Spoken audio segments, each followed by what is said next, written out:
Hashaban shama harkafune ged mornitians kir morniti billionaires kabajamtoota jaalatamtoota miseensota garee milkaa jalatti argamtan liidaroota jajjaboo sponsorota cimoo akkasumas hirmaattota hundi keessanuu akkam bultan akkam sa'a kananaaf keessan annaqaa kooti galata rabbi warroonni beekni ani mastaawati jedhama chaayinaa irraa jechuudha egaa yeroo ammaatti chaayinaattiin argamaati akkasuma immoo egaa namoota hedduun asitti argitan biyyoota garagaraati irraati egaa piroomooshinii dhaabbanni keenya baase kana achiif gochuu isaaniitiin egaa ammarratti iddoo irratti argamaniiti daawwachaati jiran jechuudha waaw dhugaa baay'ee nama gammachiisa egaa kanaan dura kanan piroofaayiliidhaan arge akkasuma immoo kanan footoodhaan arge har'a immoo qaamaan iddoo ta'eeti argu kootiin ani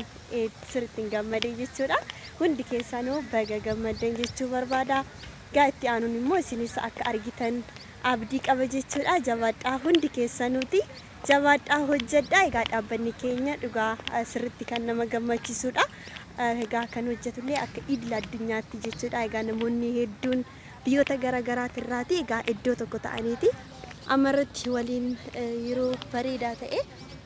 kan dabarsaati jiran jechuudha egaa baay'ee kan nama gammachiisuu fi kan baay'ee nama dinqisiisudha jechuudha dhugaa egaa kanaan dura tariitii onlaayiniin taane yeroo hojjennu footooni arginaani amannu sooba jennaa akka suuraa iddoo biraatirraa kaasaniiti fidanii nutti agarsiisan jennee warroonni keessa keenya shakkinu jirra jechuudha garuu ani iddoo ta'eeti arguu danda'ee jira amanus danda'ee jira egaa kanaan dura amaneeti hojjechuun koo har'a akkan iddoo ta'eeti argu na taasisee jira jechuudha egaa asitti baandiraawwan biyyoota garagaraa ni argitu Itoophiyaanis keessa ni jirti jechuudha baay'ee kan nama gammachiisudha waaw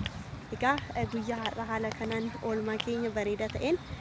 egaa viidiyoo adda addaa akkas footoo adda addaati sheersii gochaati waliin oolla jechuudha jabaadhaa iddoo jirtanitti nageenyi badhaadhinni milkaa'inni isiniif haa baay'atu